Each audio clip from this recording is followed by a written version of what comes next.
It was one of those rare evenings when silence seemed a living presence in our rooms at Baker Street. The fire murmured in the grate. Holmes sat cross-legged upon the sofa, his long fingers steepled, eyes half closed as if he were listening to something inaudible to ordinary men. My pen hovered above a half-finished note to our landlord regarding a draught in the chimney. Then came that curious sound.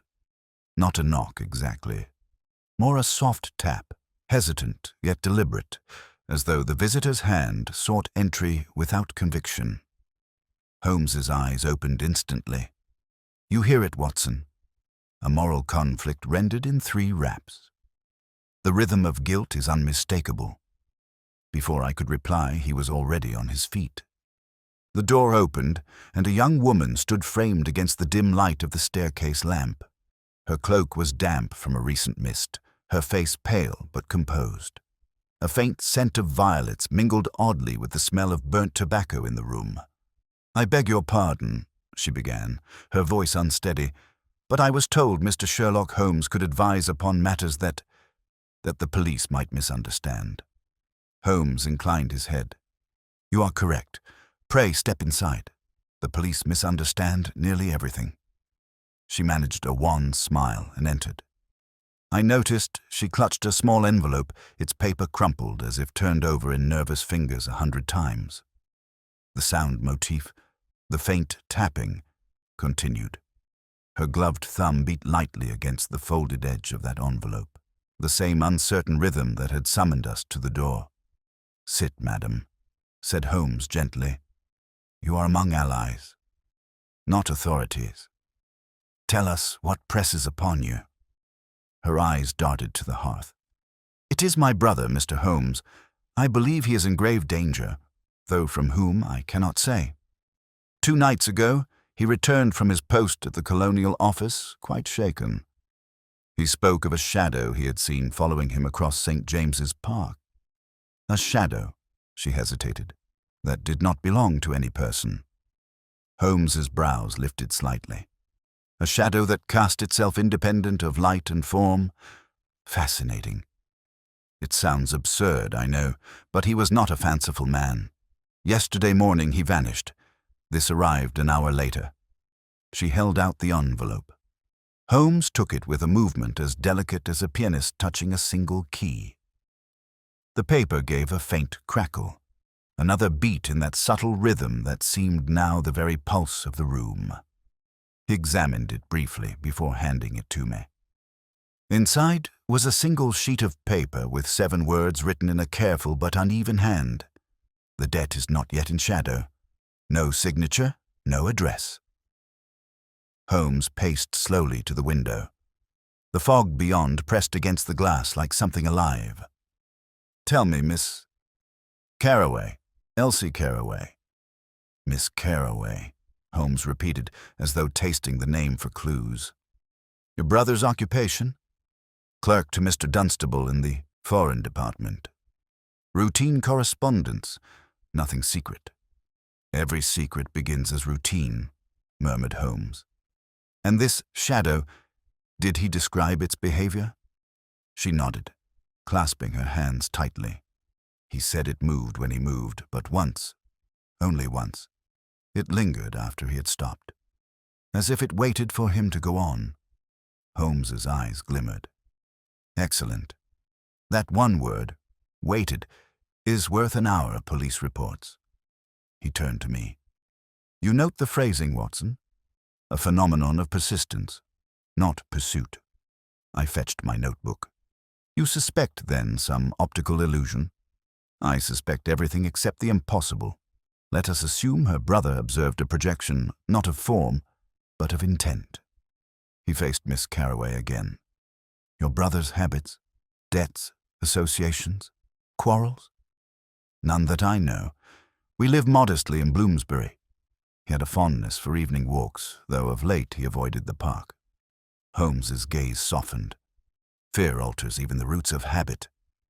Tell me, did he ever mention the word debt before this letter arrived?" She shook her head. "Never." "Then the author introduces the term. That is significant." Holmes placed the note upon the mantelpiece, studying the handwriting beneath the gaslight. "Observe, Watson. The downward stroke of each ID trembles slightly. That tremor is not fear, but age. The writer is elderly, yet the pressure is firm. Moral certainty, not frailty. Ink of low quality, but pen well maintained. A professional hand fallen into disuse." He turned suddenly. "Miss Carroway, would your brother have known anyone formerly in government service, now retired?" She frowned, thinking. "Only Mr. Dunstable's predecessor, a Mr. Harford who left under unhappy circumstances. Dismissed or disgraced? I am not sure. There were rumors. Something to do with a missing consignment." Holmes's eyes brightened. "Ah, rumor, the most efficient courier of truth. Watson, tomorrow we shall pay Mr. Dunstable a courtesy visit. Meanwhile, Miss Carroway, you will remain reachable at your address?" "Yes, sir. 18 Marchmont Street." "Good. Should your brother return or any further message arrive, bring it directly here. Do not speak to the police. They are fond of making sense where none should be made." She rose, visibly calmer. "You give me more hope than I've had in days, Mr. Holmes." "Hope," he said, bowing slightly, "is simply the inference of possibilities not yet disproved." When the door closed behind her, the room fell again into that trembling quiet. The envelope lay upon the mantelpiece, pale against the dark wood. Holmes stood before it, head inclined, as if listening. A faint ticking from the street clock reached us through the mist, echoing the same pattern she had tapped with her nervous fingers. "You observe, Watson," he said softly, "how every riddle begins with rhythm. Even fear has its tempo. And what, may I ask, does this one portend?" He smiled faintly. "A shadow cast by no one, yet cast it was. Tomorrow we shall see what light has been bent to make it." The clock struck once. The vibration hummed through the room like a question left unanswered. The vibration faded, but Holmes did not move. He remained by the window, his gaze fixed upon the glass, as if the faint shimmer upon it were some cipher awaiting translation. I sensed that peculiar stillness that always preceded his most decisive actions. The stillness of thought compressing itself into motion. "Watson," he said quietly, "fetch your coat. The shadow will not wait for daylight." Within minutes, we were descending the narrow stairs of Baker Street. The hour was late. The air hung damp and resonant with the distant clang of a cab's bell. That same rhythm, 3 measured beats, a pause, then one, seemed to echo from the very cobblestones. It followed us like the memory of Miss Carroway's trembling fingers. "Holmes," I ventured, "surely we cannot expect to find traces of her brother at this hour." "My dear fellow," he replied, "the city sleeps, but guilt has insomnia. St. James's Park will tell us whether this shadow belongs to man, myth, or mistake." We found a cab and drove through streets that glistened under the lamplight, the fog swirling in languid wreaths. Holmes sat forward, gloved hand resting on his knee, eyes alive with that inward fire I had come to recognize as the herald of discovery. Now and then he murmured fragments of thought, half-syllables, abrupt phrases, like a musician testing the notes of a theme. The motif, faint tapping, rhythmic and curious, came from his finger against the carriage door. At length, the driver pulled up beside the park gates. The lamps along the avenue burned low, each encased in a halo of mist. We passed within, the gravel crunching softly beneath our feet. Every sound seemed amplified by the surrounding quiet. The sigh of wind through trees, the ripple of water from the ornamental lake, and somewhere far off, the slow toll of midnight. Holmes stopped beside the railing overlooking the water. "Observe," he whispered, "the lamps on the opposite path. Do you see the one whose flame trembles though the others burn steady?" "Yes," I said. "A draught, perhaps." He smiled faintly. "Or a witness." He produced a small lantern, screened it carefully, and knelt. The ground here was damp, soft with fallen leaves. Watson, your eyes, though romantic, are occasionally serviceable. What do you make of that impression? I stooped. A narrow groove, half an inch deep, curved across the earth like a shallow furrow. It was too even for a footprint, too deliberate for a chance mark. A wheel, I suggested, perhaps a hand barrow or perambulator. Excellent, though I would prefer to call it a signal. Note how it leads precisely toward the water, stops and doubles back. A man wheeling something heavy would never reverse so neatly, yet something was placed here, momentarily, and withdrawn. The faint rhythm returned, a dripping from the trees above, irregular but persistent. Drip, drip, pause, drip. Echoing the same cadence we had heard all evening, it seemed the very air conspired to repeat the mystery's beat. Holmes rose. A cart leaves 2 tracks, this leaves 1, a box, perhaps, upon a small single wheel. An instrument's case or a portable lantern stand. And that flickering lamp opposite marks the angle of observation. Someone waited here, watching. For Mr. Carroway? Undoubtedly. But the watcher's patience was limited. See the scuff where he turned. He was startled, perhaps by the appearance of another shadow. A rustle from behind made us both start. Out of the mist came a man in a constable's uniform, lantern raised. His expression turned from suspicion to recognition. Beg pardon, Mr. Holmes. Didn't expect to find you about tonight. No apology required, Barnes, said Holmes cordially. You're the very man I'd hoped for. Tell me, has any report reached Scotland Yard of a missing clerk from the Colonial Office? Barnes scratched his chin. Aye, sir. Fellow named Carroway. Vanished 2 nights back. Strange business. No sign of struggle. Just his hat found floating by the lake. Thought it might have been suicide, but there was no body.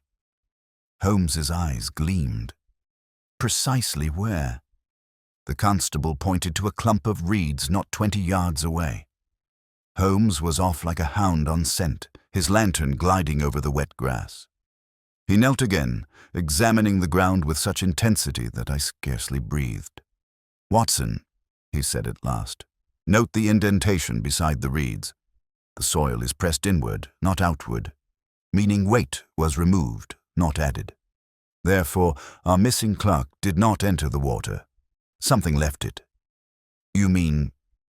I mean that the shadow Miss Carroway's brother saw was not following him, but awaiting his emergence. He may have approached his watcher unawares. Barnes crossed himself involuntarily. You make it sound unholy, sir. Unholy, merely human, though men, when masked by fear, do appear supernatural. Holmes straightened. Watson, observe this thread upon the reed. Coarse flax, tinted with pitch. It belongs to the binding of naval canvas, not ordinary cloth. Whoever met Mr. Carroway came by water, not land. The constable stared. By water? But the lake's too small for any craft. Holmes's eyes twinkled. Too small for honesty, perhaps, but deception thrives in shallows. There is a tunnel beneath this park, built for drainage, leading to the Thames. I believe our invisible visitor knows it well. As if to confirm his words, the distant bells of Westminster began to strike the quarter. Their tone drifted across the park, clear yet oddly muffled. Between each chime came that soft, irregular dripping, echoing, insistently repeating the pattern that bound every clue together. Holmes turned abruptly. Enough for tonight. The rhythm persists. Therefore, so does our quarry. We shall call upon Mr. Dunstable at the Colonial Office in the morning. I expect he will prove more forthcoming than he intends. As we left the park, the fog closed behind us like a curtain. The echo of our footsteps merged with the city's slow pulse. Near the gates, Holmes paused and looked back once more. Watson, he murmured, have you ever considered that a shadow might fall upon conscience before it touches the ground? I cannot say I have. He smiled faintly. Then this case will be instructive. A carriage rumbled past, its wheels hissing through puddles. The rhythm it left behind, 3 turns, a pause, one again, lingered in my ears long after the sound itself had faded. The last ripple of the carriage's passage had scarcely faded when Holmes drew a slow breath. "Watson," he said, "listen closely. That rhythm again. 3 beats, pause. 1. The city itself seems to breathe our riddle." We stood beneath a lamp-post whose flame trembled against the mist.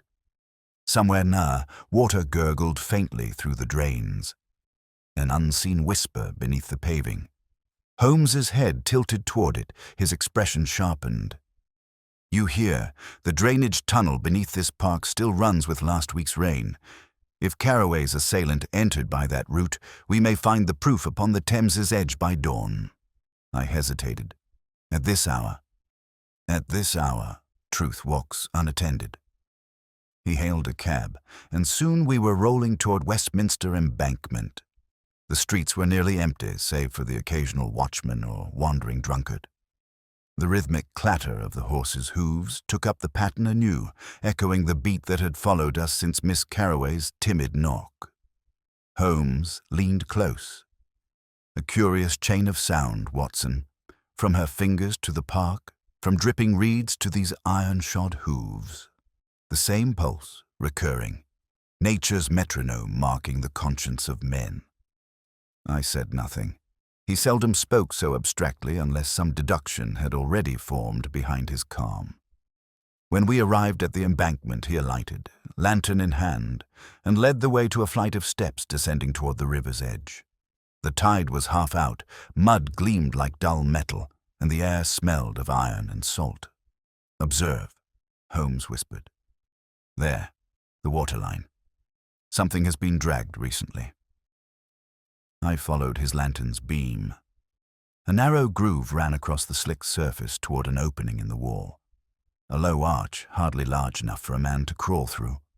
Faint echoes of dripping came from within, steady and slow. "The tunnel from the park," I murmured. "Precisely. Let us see how far conscience travels underground." He crouched, entering first, and I followed with some difficulty. The passage twisted downward, the sound of our steps mingling with the rhythmic dripping that guided us. My lantern's glow struck damp brick and scattered fragments of straw. At one bend, Holmes halted abruptly and touched my arm. "Don't move. Smell that." A pungent tang filled the air, a mix of oil and tar.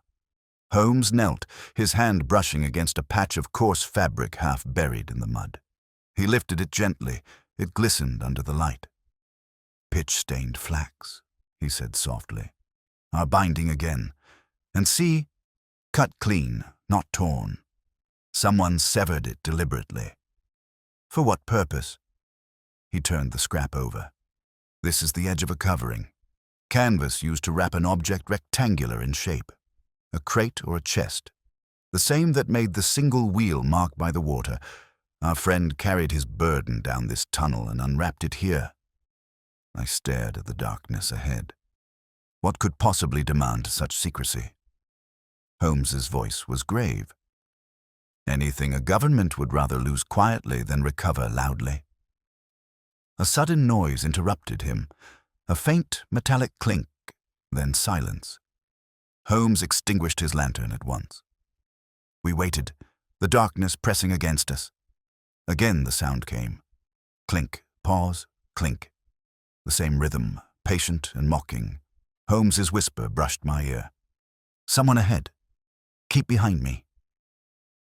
We advanced cautiously until the passage widened into a low chamber, open to the river through a grated arch. A single lantern burned near the floor, casting distorted shadows across the brickwork. Beside it knelt a man, thin, soaked to the waist, struggling with the lock of a small wooden crate. His movements were frantic yet methodical, like a clerk finishing a task he no longer believed in. "Carraway," I gasped before Holmes's hand restrained me. The man started violently, The lantern rocked, throwing his face into view, pale, hollow-eyed, unshaven. Recognition flared and faded within him. "Dr. Watson?" he muttered hoarsely. How did you—" "By following the shadow you outpaced," Holmes answered, stepping forward. "You've taken an extraordinary route home, Mr. Carraway." The clerk backed against the wall, trembling. I meant no harm. It isn't what it seems." "It seldom is," Holmes replied. "May I examine your burden?" Carraway hesitated, then lowered the crowbar. "If I let you see it, you must promise—" "I never intended theft. It was a message, a warning. Show me the truth, and I shall judge the intent." With shaking hands, he pried open the crate. Inside lay several leather-bound folders, stamped with the crest of the Colonial Office. The papers within were damp, their edges eaten by mold. Holmes lifted one, scanning it briefly before closing the lid again. Official dispatches, obsolete, perhaps, but dangerous if misused. "Tell me, Mr. Carraway, why bring them to this vault?" Carraway's eyes darted to the river opening. "Because I was ordered to. A letter arrived, unsigned. It spoke of a debt. Said I would know what it meant. I was told to deliver these to the park at midnight, but when I reached the lake, I saw a figure waiting. There was no lantern, no outline, yet the ground reflected something that moved, a shadow without a body. It beckoned me toward the water. I dropped the crate and fled. The next thing I remember was waking here, the note still in my pocket." Holmes regarded him steadily. "The note commanded obedience, not harm. You fulfilled your order, but the messenger never came. You mistook absence for apparition." Carraway pressed his hands to his face. "You think me mad." "I think you frightened yourself into obedience." Holmes's tone softened. "Miss Carraway believes you dead. That belief will soon change." He turned to me. "Watson, see that he returns safely. I must speak with the Constable Barnes before the yard learns more than is wise." "Where will you go?" I asked. "To Mr. Dunstable, before dawn burns the ink dry on certain guilty ledgers." Carraway looked up, desperate. "He's innocent. Dunstable knew nothing of this." "Then truth will exonerate him," Holmes replied quietly. "But truth also casts its own shadow, and it seldom chooses its victim." He moved toward the tunnel mouth, pausing as another droplet fell from the arch to strike the water below. The sound echoed. 1, 2, 3. Pause. 1. Resonant, insistent, the very heartbeat of the case. Holmes glanced back. "Watson, remember that pattern. When it changes, we shall know the hand that conducts it." With that, he vanished into the darkness, leaving only the rhythm behind. The rhythm of the dripping still echoed faintly as I guided poor Carraway through the tunnel. His steps faltered. His breath came in shallow bursts that matched the sound's uneven cadence. When at last we emerged upon the embankment, the early gray of dawn had begun to sift through the fog. Holmes was nowhere to be seen. Carraway clutched the crate as if it were both curse and salvation. "He will clear my name, won't he, Doctor?" "I have never known him fail," I said. "But you must rest. Fear and fatigue have conspired against your nerves." He nodded miserably. As a hansom approached, I helped him inside. "Straight to 18 Marchmont Street," I instructed the driver. "Tell Miss Carraway her brother lives." The cab rattled away, leaving behind the faint rhythmic beat of its hooves. 3 strokes, pause.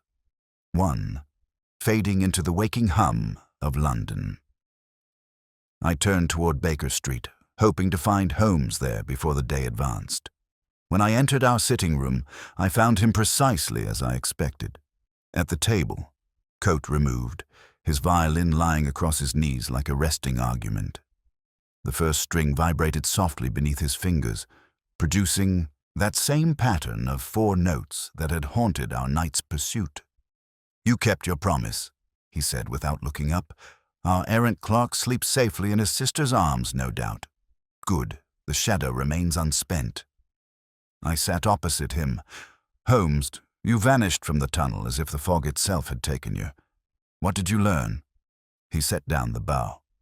Only that Mr. Dunstable rises early to burn his correspondence.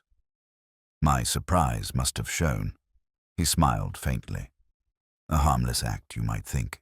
Yet why burn letters before breakfast unless they bear a certain calorific guilt? You saw him? I saw the smoke, Watson. A man's conscience seldom chooses so literal an outlet. The odor reached the street, India ink and sealing wax.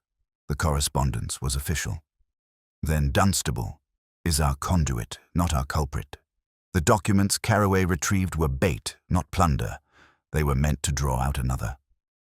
Holmes leaned forward, eyes bright. Tell me, did the crate contain anything besides the government folders? Nothing. He opened it before us. Holmes tapped a finger against his knee. 3 quick beats, then 1 firm. Exactly the rhythm. A code, Watson, concealed in repetition. The same sequence governs the letters within those folders. Carraway's so-called shadow may have been a signal, a reflection cast not by absence but by message. I frowned. You speak in riddles. Then listen to the riddle's cadence. The telegram Miss Carraway received, the debt is not yet in shadow, employs the same word that recurs throughout those dispatches. Shadow as a cipher for debt. Someone within the Colonial Office used that term to identify covert financial transactions. The note was both threat and reminder. Whoever wrote it demanded payment, perhaps silence, from Dunstable's department. I felt a chill despite the fire. Extortion within a government office? Holmes's expression softened with grim amusement. My dear fellow, bureaucracy is only the art of concealing larceny in triplicate. The faintest chuckle escaped me. Then the writer of the note? An ex-official, I suspect. Someone dismissed yet still possessing knowledge valuable enough to frighten his superiors? And who better than the predecessor Miss Carraway mentioned? Mr. Harford? He rose suddenly, pacing the room. The floorboards gave a low creak at every third step, echoing that infernal rhythm. Harford leaves under accusation. Dunstable replaces him. The matter hushed. Years later, a letter arrives, invoking shadow, the old password. Dunstable panics, compels his clerk to perform the delivery, and waits for silence that never comes. Meanwhile, Harford, somewhere in London, measures time by fear. But if Dunstable is innocent, then he burns only to remove evidence of weakness. Yet weakness is precisely what blackmail feeds upon. At that moment, a sharp knock struck the door. 3 raps and a pause before a final one. Holmes's eyes gleamed. The pattern obliges us again. I opened the door to find Inspector Lestrade standing there, hat in hand, his expression a mixture of irritation and curiosity. Morning, Doctor. Morning, Mr. Holmes. Thought I'd find you awake. You've been nosing around the park again, I hear. Your sources are as efficient as your conclusions, Lestrade, Holmes said pleasantly. What brings you so early? A report of a body, Lestrade replied. Pulled from the Thames near Lambeth just after dawn. No identification yet, but there's something you'll want to see. An old briefcase marked CO in gold. Holmes's posture stiffened, but his voice remained calm. How obliging. And the body? Male, middle-aged, signs of drowning. But here's the queer part. No face left to identify. River traffic, they think. Holmes's eyes narrowed. You mean the face was destroyed? Burned, more like. As if someone held a lamp too close for too long. The violin string quivered under Holmes's touch, releasing a faint discord that lingered in the air. Burned by conscience, perhaps, he murmured. Then, briskly, Watson, our breakfast must wait.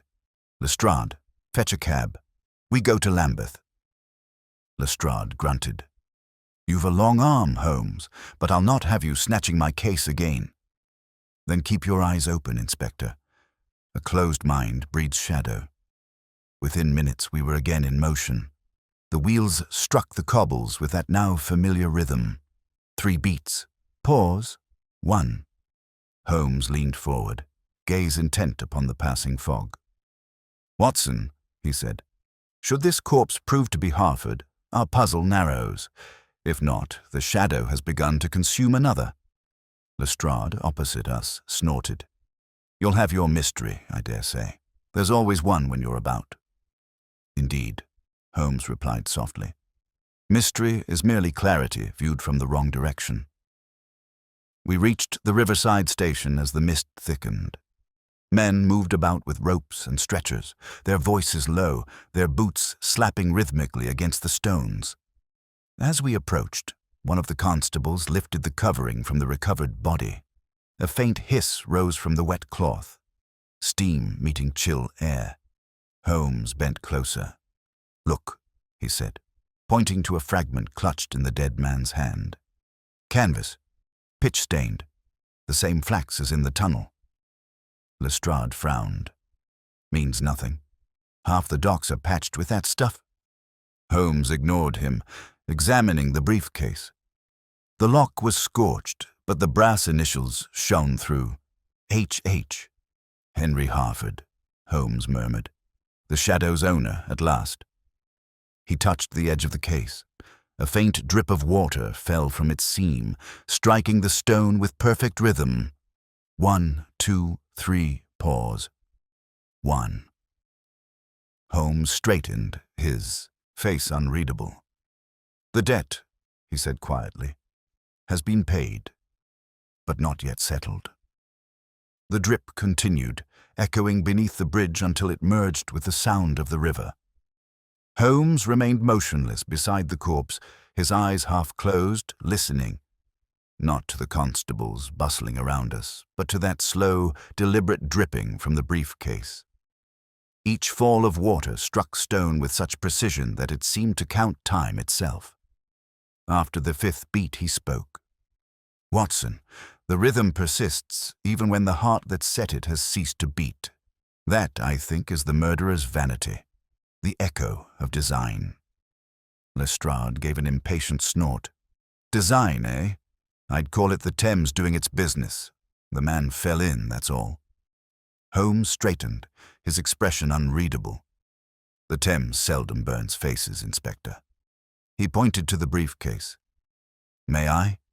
Lestrade hesitated. "If you must. But the Yard will want a look first." "The Yard," Holmes replied dryly. "We'll see only what soot permits." With delicate fingers, he unfastened the clasp. A small puff of steam rose as he lifted the lid, revealing a scatter of blackened papers, their edges fused together. Among them lay a metal seal, warped but intact, the crest of the Colonial Office. Holmes turned it over, and a fragment of red wax flaked away, revealing a trace of fine grey ash clinging beneath. "Watson, observe the residue. Not paper ash. Parchment. Something older was sealed within and deliberately consumed. The fire was no accident." I bent closer. "Then someone burned the contents before consigning the body to the river?" "Precisely. But notice the manner of it." He drew a small magnifier from his pocket. The wax melted outward, not inward. The flame came from above, directed. Perhaps a lantern flame held close. The hand that burned this meant to erase a name, not destroy evidence wholesale. Lestrade frowned. "You're saying the killer stopped burning once the name was gone?" "An act of conscience, perhaps, or of arrogance. Both leave symmetrical scars." A constable approached, cap in hand. "Beg pardon, sir, but there's more. We found this wedged in the mud under the body." He handed Holmes a small brass key attached to a narrow tag stamped with the number 14. Holmes's eyes glinted. "A key to what, I wonder?" "Likely a hotel locker," Lestrade said. "We'll check the registry." Holmes turned the key in his fingers, listening as the metal clicked faintly. 3 soft taps and a pause before the 4th, the rhythm repeating itself yet again. "No, Inspector," he murmured. "Not a hotel. A clerk's locker. The Colonial Office keeps them in a basement vault. I have seen such keys before. Lestrade scowled. And how would you know that? Because I read the newspapers you overlook. Come, Watson, to Whitehall. The inspector muttered something unflattering, but followed nonetheless. The morning had cleared into a pale, cold light, and as our cab rattled eastward, the city stirred into motion. The hoofbeats on the stone struck out that same infernal pattern. Holmes tapped his fingers upon the window in time with it, eyes fixed on nothing visible. "You hear it still?" I said quietly. "I do," he replied. "The rhythm of concealment. Every conspirator beats the same drum until guilt interrupts the measure." At the Colonial Office, our arrival caused predictable confusion. Lestrade's authority opened doors. Holmes's presence silenced protests. We descended to a corridor lined with iron lockers, each bearing a numbered plate. Holmes's gaze swept along the row until he stopped at 14. "Observe the dust upon the handle," he said, "all undisturbed save one clear arc, the print of a thumb left within the last 12 hours. Harford's thumb, I would wager, if we could but restore it." Lestrade grunted. "Open it then. Let's see what your rhythm's hiding." Holmes fitted the key. The lock turned smoothly, and a faint sigh escaped as the door swung inward. Inside hung a single object, a ledger bound in dark leather, the clasp sealed with wax identical to the fragment from the briefcase. Holmes lifted it, examining the spine. The Cayenne accounts, 1887-1888, Harford's last year of service. He broke the seal and flipped open the cover. Several pages had been torn away. What remained bore careful columns of figures, but one section was scored through with thick ink strokes. At the margin, faint but legible, were the words, "Balance transferred. See private account, S.H." I leaned closer. "S.H. You don't mean—" Holmes raised a finger. "Hush, the initials may mislead. Yet consider their arrangement, written in Harford's own hand, within a ledger meant for Dunstable's office, a note to himself, or a message to another. Either way, he meant it to be found, by someone who could decipher its irony." Lestrade peered over his shoulder. "Could be anything. Samuel Harris, Stephen Hargreaves. Or," Holmes interrupted softly, "Shadow Holdings. A fictitious company once used to launder government funds through colonial contracts. The name was suppressed after Harford's dismissal. You see, Watson, the term shadow again emerges. Not as metaphor, but as corporate ghost." The inspector swore under his breath. "If that's true, half Whitehall will be on the gallows." "Half, perhaps. But the clever half will escape as always. Our task is narrower, to find who revived that ghost for extortion." Holmes turned another page. A small square of thin parchment had been glued beneath the ledger's back cover. He peeled it free, revealing a cipher written in precise dots and dashes. "Morse code," he muttered. "Appropriate, Watson, that your namesake serves our cause." He translated swiftly. "Debt due. Friday. Same rhythm. Silence if paid." Lestrade frowned. "Friday's tomorrow?" "Indeed," Holmes replied, "which gives us one night to observe the payment. The meeting place will echo the pattern itself. Somewhere the rhythm repeats naturally. Water, machinery, or bell. Perhaps all three." "Any idea who's making the payment?" I asked. Holmes closed the ledger. "Dunstable, beyond doubt. Fear drives punctuality. He will seek solitude, and solitude invites company of the wrong kind." Lestrade exhaled. "Then I'll post men by the docks." Holmes shook his head. "No, you'll frighten the rhythm out of tune. Let it play until the final beat. Watson and I shall attend the performance in secret." The inspector gave a reluctant nod. "You'll have your way, but if this ends with another body—" "Then we shall know the tempo of guilt precisely," Holmes finished. As we stepped back into the corridor, a single droplet fell from the ceiling onto the stone floor behind us. Clear, sharp, and perfectly spaced. 1, 2, 3. Pause. 1. Holmes paused mid-stride, listening as if the building itself had joined our investigation. "The motif travels, Watson," he said quietly. "It is no longer merely heard, it is happening." The next droplet fell with a sound like a ticking clock. The ticking droplet seemed to mark the seconds of decision. Holmes's gaze followed it as if each fall confirmed some hidden mechanism at work. When the sound ceased, he exhaled slowly. "Watson," he said, "we stand within the metronome of deceit. Someone orchestrates these events with the conductor's precision." We ascended the stairs of the colonial office, the echo of our footsteps repeating that same 4-beat cadence. 3 brisk notes, 1 pause. Outside, the pale sun lay upon the stone facades like a weak confession. Holmes's face showed no satisfaction, only anticipation sharpened into vigilance. "Friday," he murmured. "Tomorrow the account is due. Our task, therefore, is to determine the place of payment before the hour strikes. Observe how all clues return to rhythm. Dripping water, clock chime, the hoofbeat.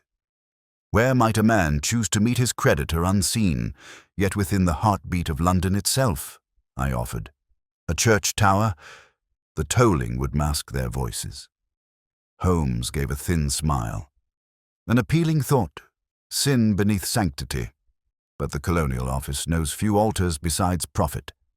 No, Watson, our answer lies nearer commerce than conscience."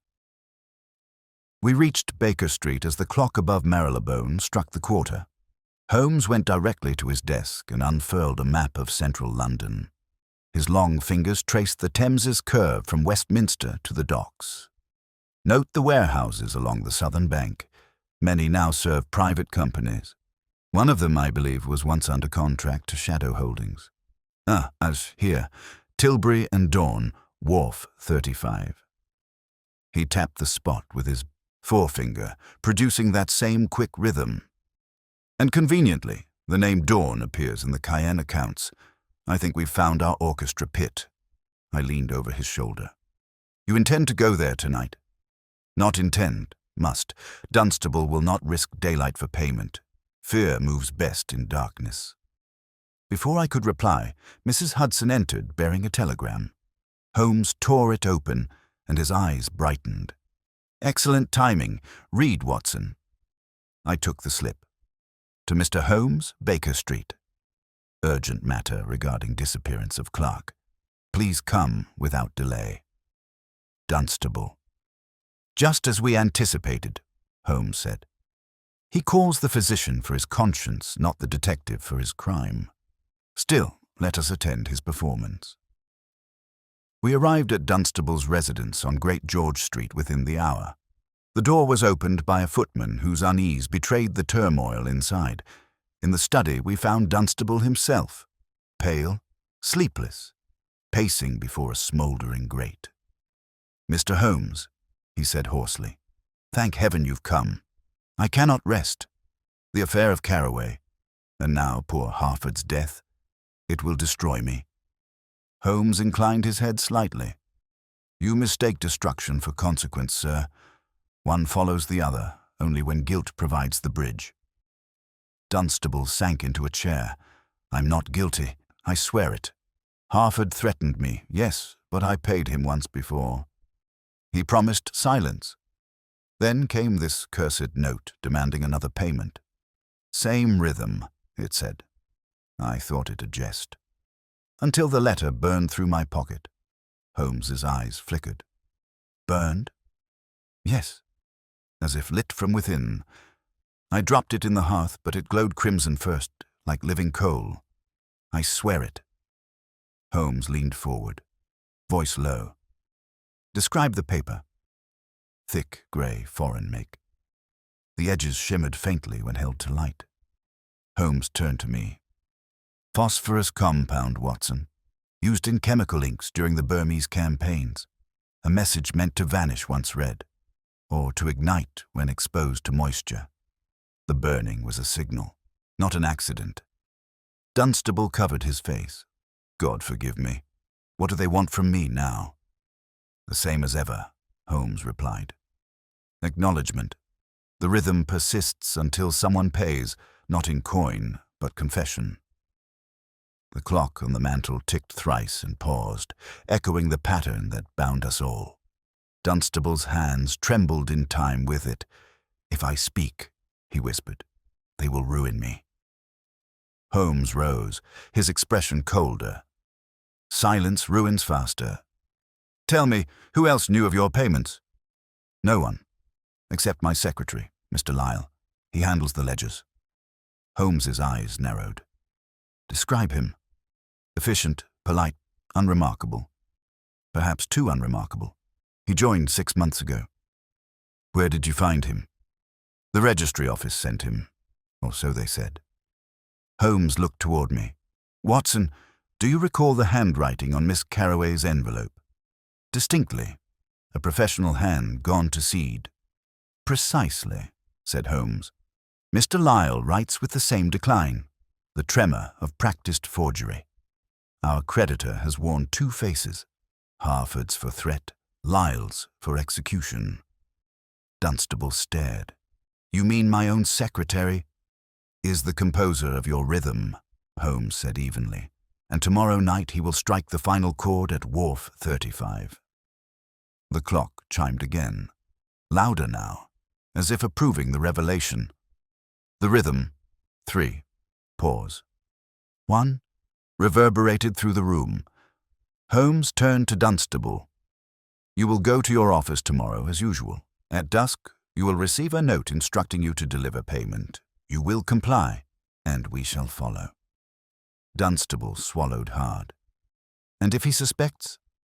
"Then the melody changes," Holmes replied, "and I shall be there to conduct its conclusion." When we left the house, the street lamps flickered in the fog, each hiss of gas a soft beat in the same recurring pattern. Holmes walked swiftly, his coat flaring behind him like a conductor's tails. "He has engineered every detail," I said, "even the rhythm that haunts us." "Not quite," Holmes answered. "He imitates a rhythm older than himself, the natural beat of fear, but imitation lacks endurance. By tomorrow night his tempo will falter, and in that hesitation we shall find truth." We turned into Baker Street. The air was still except for a distant dripping from a roof gutter. Slow, deliberate, 3 beats. Pause. 1. Holmes stopped beneath it, gazing upward. "The rhythm continues," he murmured, "until the hand that began it loses its nerve." A single drop broke free and struck his upturned palm with a sound like a muted clock's tick. The droplet slid from Holmes's palm, striking the pavement with that same subdued tick. He neither wiped his hand nor moved away from the dripping eave. "You see, Watson," he murmured, "it falls obediently until gravity tires. So too does guilt. Our Mr. Lyle's conscience will fall by its own weight before midnight tomorrow." I studied his face in the lamplight. "You believe he will appear at Wharf 35? "He must," Holmes replied. "Extortion demands rhythm. The moment the payment stops, fear demands repetition. He will go there, compelled not by greed but by habit, the metronome of his deception." We entered the sitting room, and Holmes went straight to his writing desk. "There is 1 chord still missing," he said, drawing paper toward him. "The composer cannot perform without accompaniment. Let us write the invitation he expects." "You mean to impersonate Dunstable?" "Merely to compose on his behalf." His pen scratched quickly. "To be paid in silence, the sum shall be rendered where the water counts each beat. The same rhythm, same hour." He sanded this paper lightly and sealed it with Dunstable's crest. "Now, Watson, if I deliver this myself, it will be too neat. The post must carry it by noon. Intercepted, of course, by Lestrade's most invisible constable. That will bring our quarry to the docks tomorrow night, believing he holds advantage." I watched as he placed the letter in an envelope. The tap of wax upon seal came. 3 drops, a pause, a final one, and even that echoed the infernal pattern. "You have turned his own rhythm against him," I said. Holmes smiled faintly. Counterpoint, my dear fellow, is the highest art of deduction. The following evening descended with an oppressive stillness. The fog hung low, reflecting the lamps into soft halos that floated above the streets. Holmes had insisted we wear plain coats and carry no firearms. Discretion, he said, is armor finer than steel. We reached the river by 10:30, the sound of water slapping wood carrying through the gloom. Each wave struck the pier with that same measured tempo. 3. Pause. 1. As though the entire Thames awaited the final note. "Holmes," I whispered, "are you certain Lyle will come alone?" "He will believe he does," he murmured. "But extortion breeds hierarchy. Someone stands behind him, someone who composes even his silence. Watch for the watcher." We hid behind a stack of crates near the warehouse marked Tilbury and Dawn. Through a broken shutter, we could see the interior faintly lit by a single hanging lamp. The warehouse floor glimmered with patches of wetness. Every drip from the roof landed in a shallow puddle, its cadence perfectly in tune with the river's motion. The motif had become a language now, unbroken, omnipresent. Half an hour passed.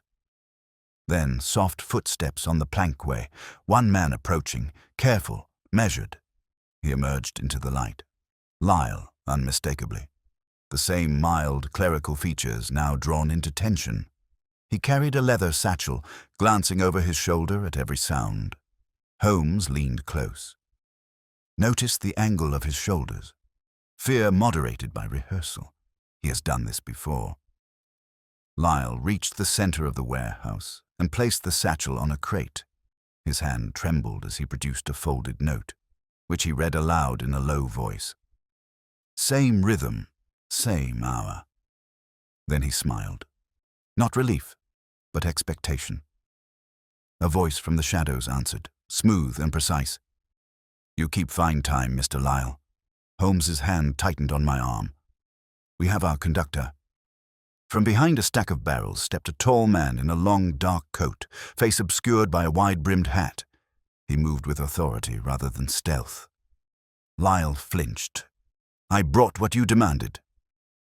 "Payment is not yours to give," the man replied. "Your task was obedience."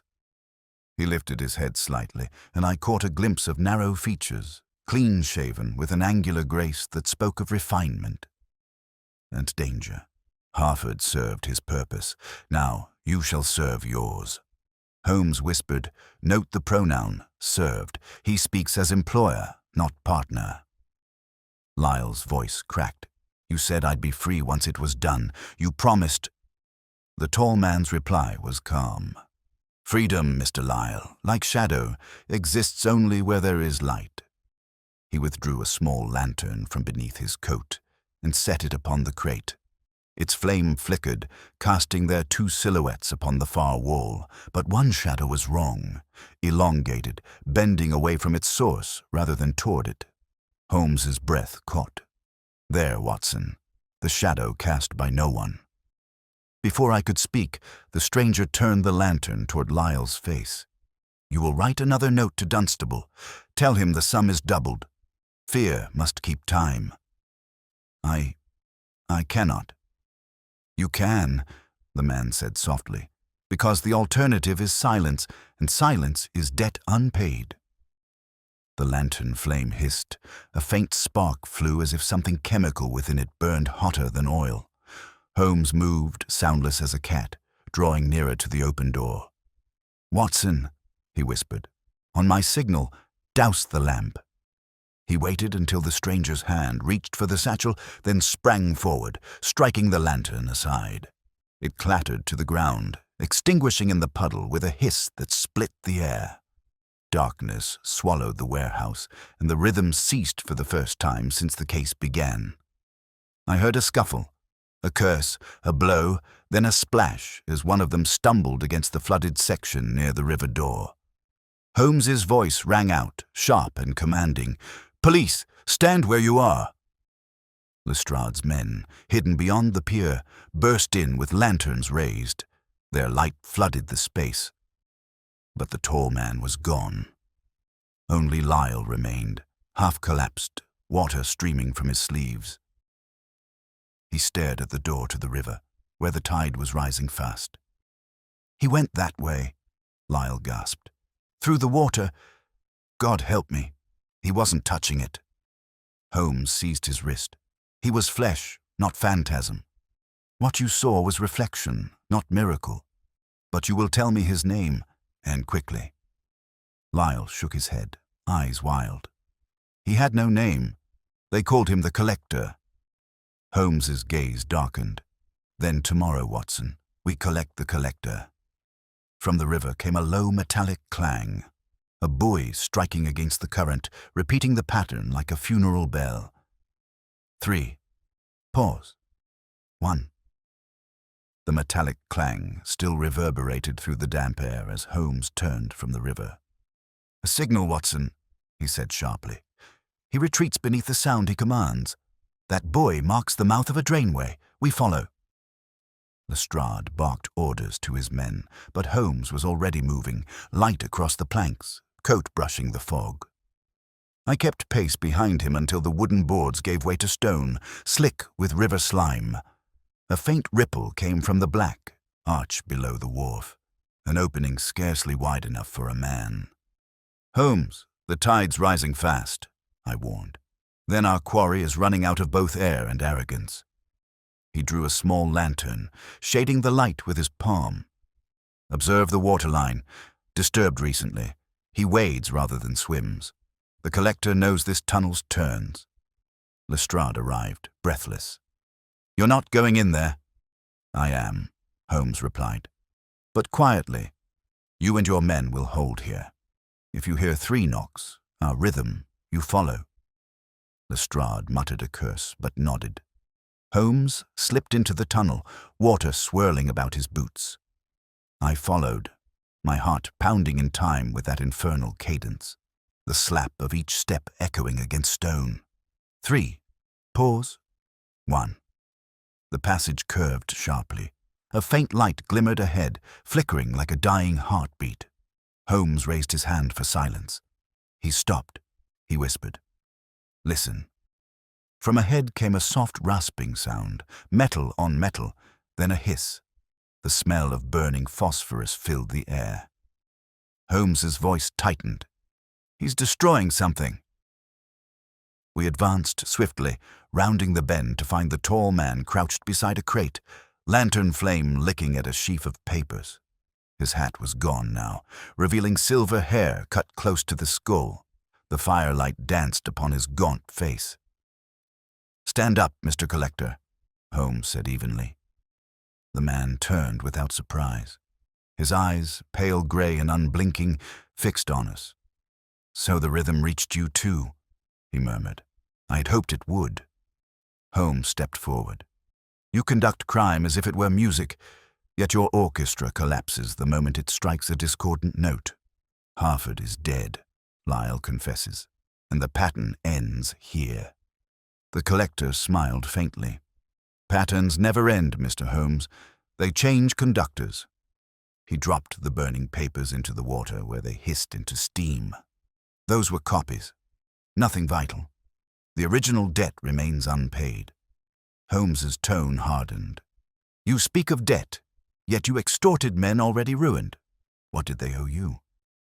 "Recognition," the man replied. "I built the accounts they plundered. Harford stole my ledgers. Dunstable profited.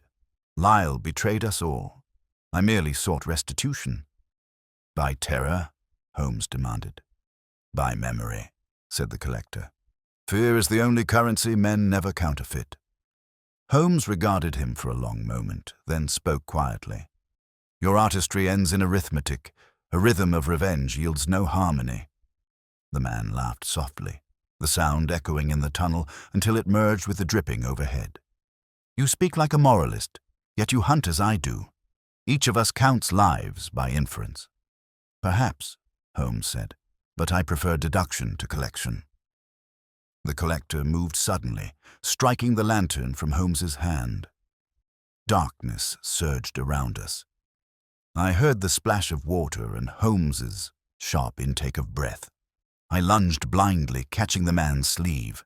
He twisted free and something metallic clattered against stone.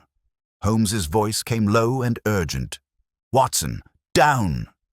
A flash erupted, phosphorus flaring white. For an instant, the tunnel blazed with ghostly light. I saw the collector poised at the water's edge, a pistol raised, the reflection of flame dancing across his face.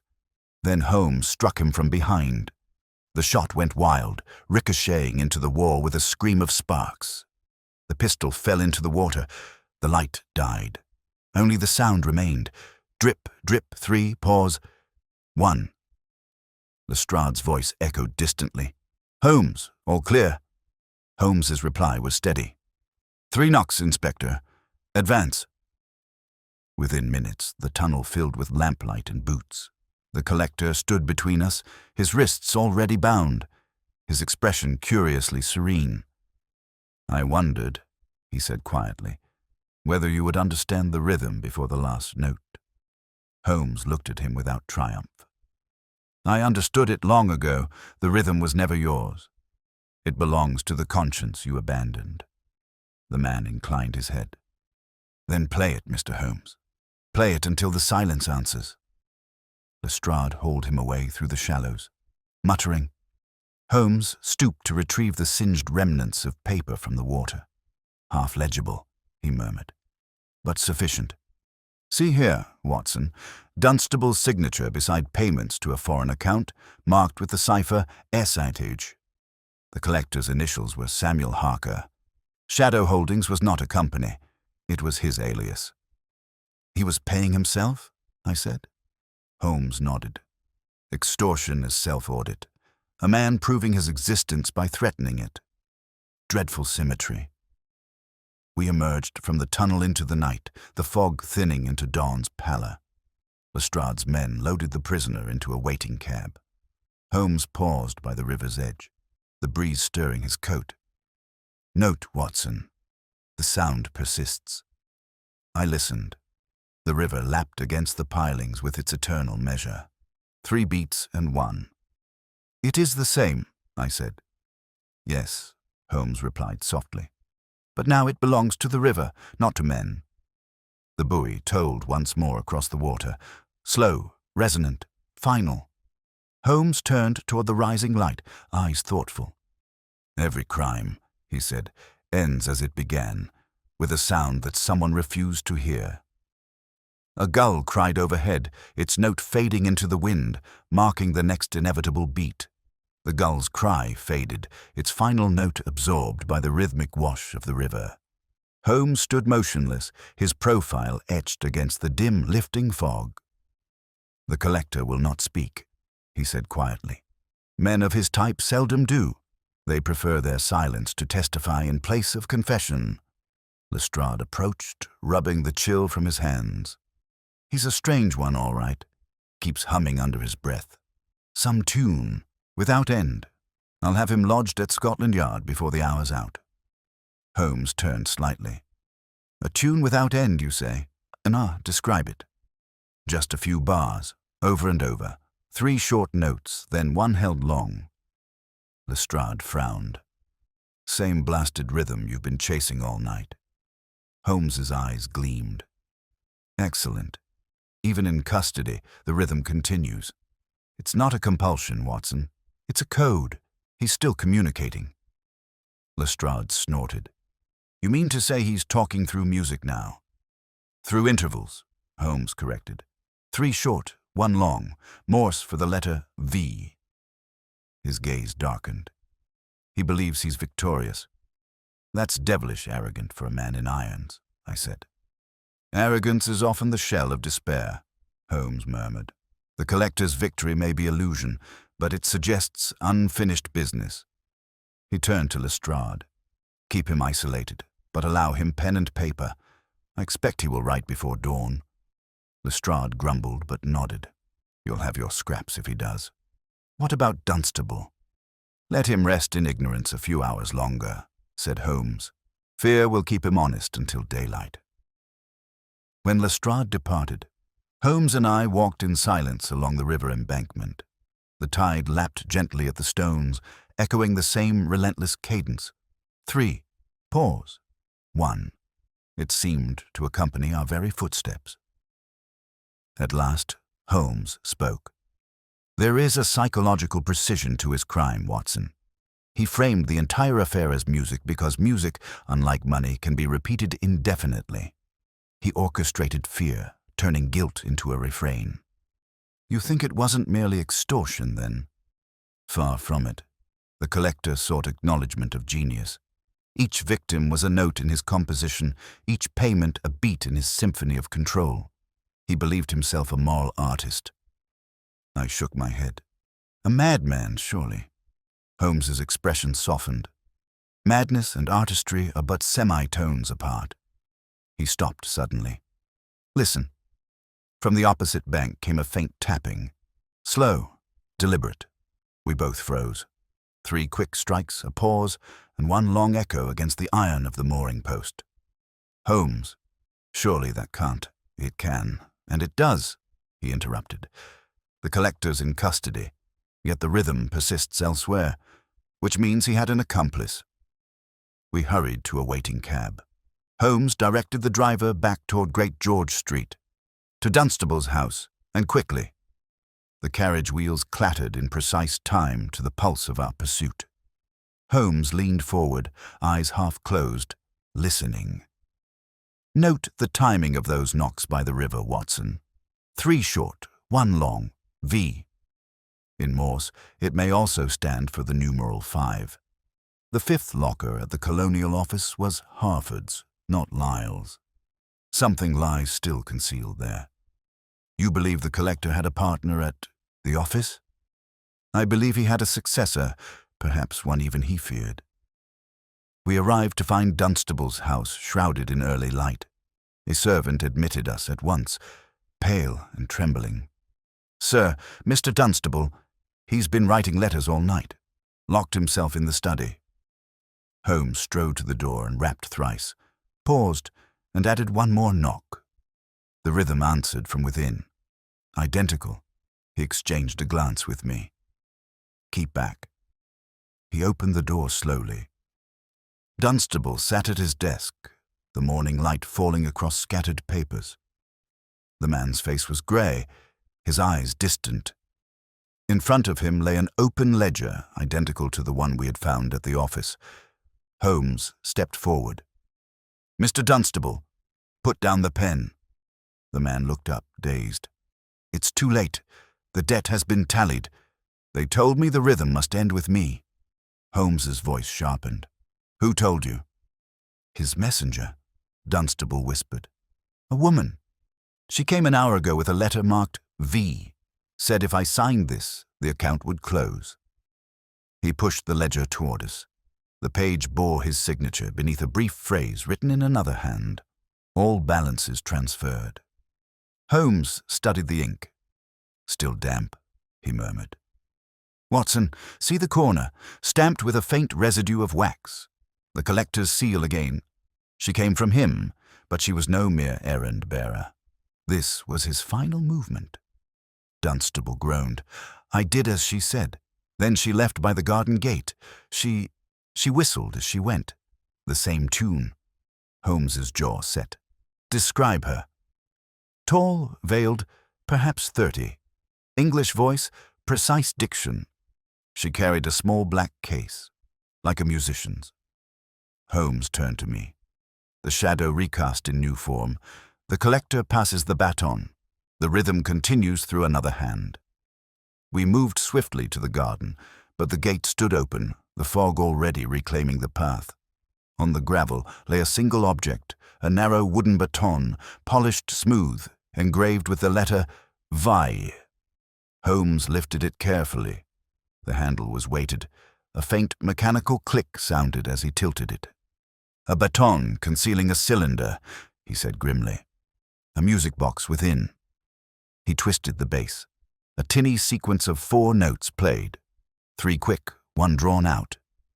Holmes's expression darkened. So ends the overture, Watson. The symphony begins anew. The woman is our next pursuit. Inside, Dunstable slumped in his chair, the rhythmic ticking of the clock filling the silence. Holmes turned to me, his voice low. "This case has ceased to be about crime. It is now an infection, an idea transmitted by sound." He looked toward the open window, where the faint wind carried the city's distant hum. Somewhere a lamplighter's pole struck metal. 3, pause, 1. Holmes's eyes followed the echo. "An idea that walks," he murmured, "and we are only at its second verse." The clock ticked once, more, steady, insistent, and dreadfully familiar. The steady ticking filled the room until Holmes moved toward the window. "An infection indeed," he murmured. "Each repetition a carrier. Whoever she is, she intends to let the sound do the work of persuasion. Clever, Watson. Insidious." He turned suddenly. "Fetch my coat. We must move before her echo fades." "Where to?" I asked, as I helped him into the familiar grey overcoat. "To the one place where rhythm becomes ritual. The music halls. If she performs, it will be under applause rather than suspicion." We reached the street just as the fog began to lift from the lamps, revealing the first light of morning. Holmes hailed a cab with a curt gesture. "The Alhambra first, then the Oxford. This woman will have rehearsed her deception before a crowd." The cab rattled along Oxford Street. Holmes sat forward, his eyes remote, fingers tapping the window frame. 3 quick, 1 slow. "Do you see, Watson? The rhythm has meaning beyond the letter. It dictates control. 3 short demands, 1 long promise, a perfect pattern for compulsion." "You believe she's hypnotic?" "Symbolically, yes. The collector used words to command obedience. She uses tone. It is the evolution of the same creed." When we arrived at the Alhambra, the theater's iron gates were closed, but a poster still fluttered on the wall. Holmes stopped short. "There," he said. "Read it." The advertisement, torn at the corner, announced Miss Vera Lang, the woman who conducts shadows. Below the name, a simple design of 4 notes, 3 short, 1 long, adorned the border. Holmes's expression was grave. The baton, the rhythm, the initial V. Our successor signs her art, openly.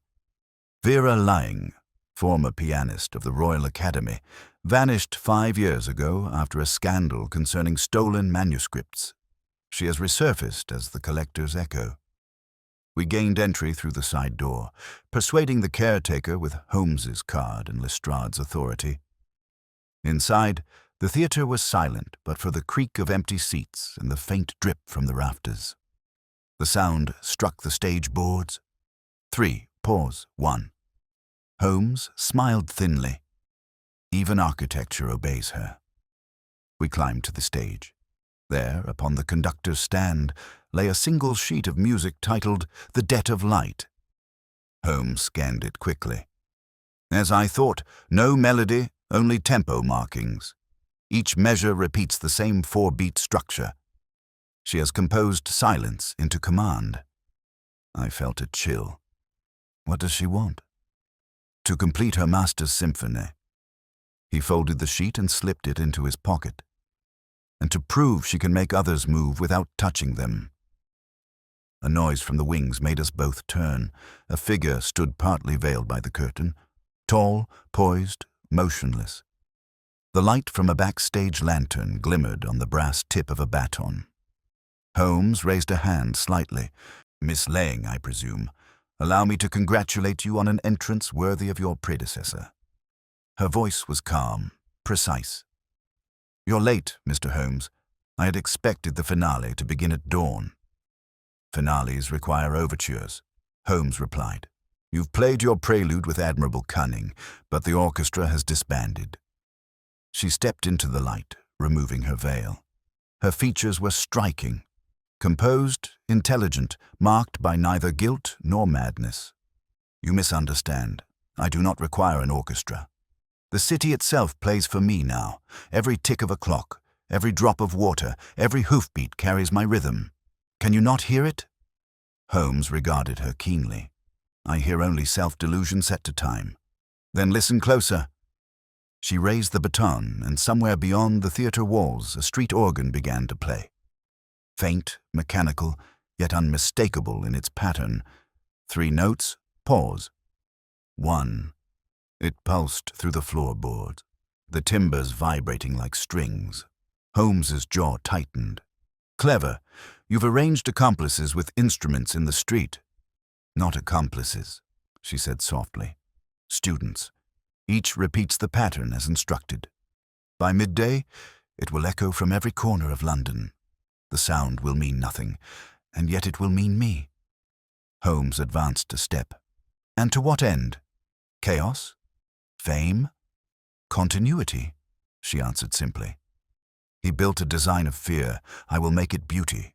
No one will know where it began, yet everyone will hear it. Isn't that immortality, Mr. Holmes? Or infection, he countered. A madness spread by rhythm. Her smile did not falter. You cannot arrest sound. Holmes's hand darted into his coat. But I can alter it. From his pocket he drew a small tuning fork and struck it against the rail. The clear note rang through the hall, pure, unwavering, discordant to her rhythm. Her baton trembled. What are you doing? She hissed. Introducing dissonance, Holmes replied. The mind that clings to repetition cannot bear interruption. Your pattern collapses the moment it is contradicted. She took a step back, her control faltering as the fork's resonance deepened. Stop it. Not until you release the tempo. For a moment, the air itself seemed to warble between the 2 frequencies. Her unseen orchestra outside and Holmes's unwavering tone within. Then suddenly, she dropped the baton. It clattered against the stage floor, its weighted cylinder striking wood with a hollow, dying pulse. 3 knocks. Pause. 1 final faint echo. Holmes caught her by the wrist as she staggered. Your rhythm has run its course, Miss Lang. She looked up, eyes filled not with fear but exhaustion. You cannot silence it now, she whispered. It's in every ear. Holmes released her gently. Then let it die naturally. No sound endures forever, not even obsession. Lestrade entered just as she sank into one of the theater seats, the morning light breaking across the stage. Good Lord, Holmes, he said. Half the constables outside are humming some blasted tune.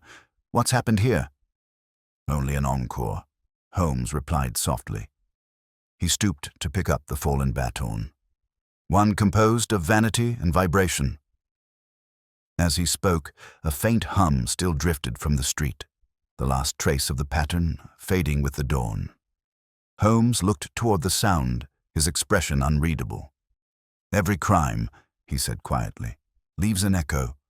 The wise merely wait until it fades. The final hum quivered once, then broke, 1 last pulse before silence.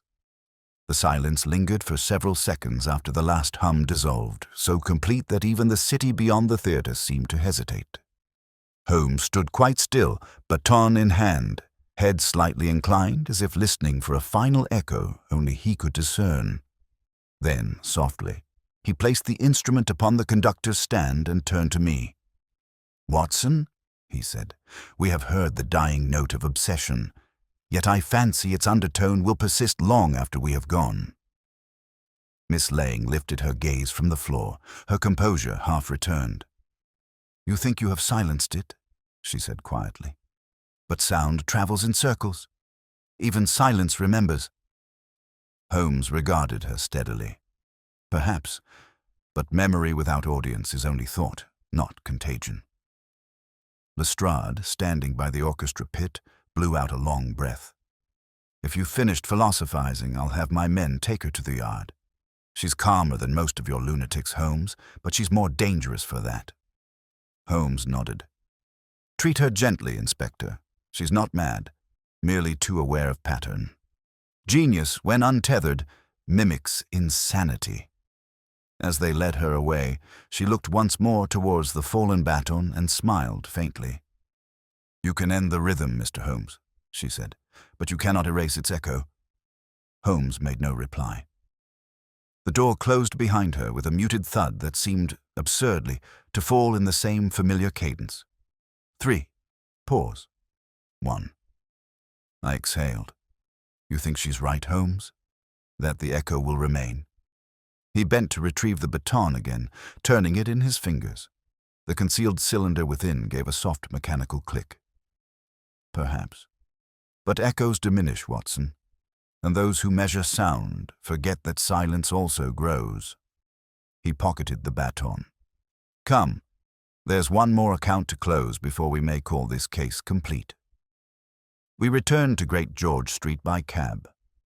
Dawn had given way to a pale, translucent morning, the pavements gleaming from night's moisture. Holmes sat rigid, his eyes on the passing shop fronts. The collector and Miss Laying were only instruments, he said. The hand that composed this entire symphony has yet to show itself. I stared. You mean there is another? Holmes's voice was grave. Always one more note beneath, the harmony. Harford, Dunstable, Lyle, Laying, all played variations on the same motif, debt. But who first wrote it? Someone who profited from their fear and required the illusion of art to disguise theft. At Dunstable's residence, the servant ushered us in at once, clearly relieved. The master's better, sir. Quite calm since the music stopped. We found Dunstable in his study, pale but composed.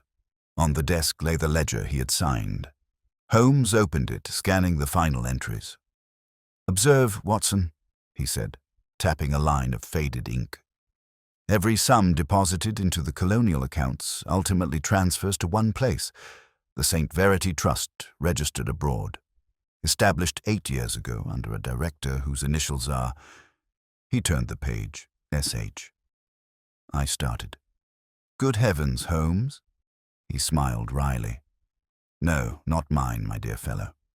Simon Hargrave, a name once associated with government finance and conveniently erased from record after a scandal. Hargrave is the collector's benefactor and Miss Laying's patron. While they wove rhythm and dread, he conducted profit from the shadows. Dunstable groaned softly. Hargrave, yes, he visited me once.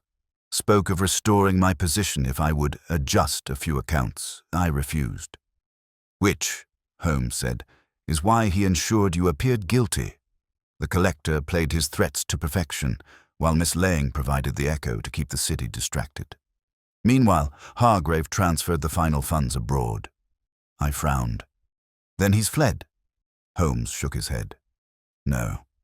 Men of his ambition rarely flee. They linger to admire their work. He replaced the ledger. He will come here, today, to confirm your ruin and his own impunity. Dunstable looked alarmed. Here? But... Holmes raised a hand. Compose yourself. We shall receive him politely. Barely an hour had passed when the doorbell rang. The servant entered, announcing a visitor. Mr. Simon Hargrave, sir. Holmes's eyes met mine. The coder, Watson. Hargrave entered, tall, impeccably dressed, with the calm assurance of a man accustomed to influence. He bowed slightly. Mr. Dunstable, I came as soon as I heard the unpleasant rumors. I trust the situation is contained. Holmes stepped forward from the window. Entirely, Mr. Hargrave. Contained and concluded. The financier's eyes flicked toward him. Ah, Mr. Sherlock Holmes, I've heard of your peculiar enthusiasm for government affairs. You overstep, sir. On the contrary, Holmes replied, I merely listen where others are deaf. The rhythm of your transactions has betrayed you. Hargrave smiled faintly. I beg your pardon. Holmes produced the baton and set it gently upon the desk. You composed this scheme as a symphony of shadows. Each player knew only their measure. Harford the prelude, Dunstable the refrain, Lyle the counterpoint, lacking the finale. But you, Mr. Hargrave, wrote the score. For the first time, the man's composure faltered. Preposterous, you have no proof. Holmes lifted the baton and twisted its handle. The concealed cylinder clicked and began to spin. A faint recording issued forth. The collector's voice, clear and measured. Payment confirmed to the St. Verity Trust. Directive from S.H. Rhythm maintained. Hargrave froze. Holmes allowed the cylinder to run a moment longer, then silenced it. The collector, though vain, was not careless. He preserved his patron's instructions in the very tool used to conduct obedience. Poetic justice, is it not? Hargrave's lips thinned. You'll never make the charge stick. Perhaps not, Holmes said softly, but Parliament fears exposure more than prosecution. You will resign by sunset, your accounts seized, your name erased. Truly, this time, oblivion may be the only silence left to you. The man's mask crumbled. Without another word, he turned and left. The door closed behind him with a heavy finality. Dunstable exhaled in relief. Then it's over. Holmes gazed at the baton in his hand. Over.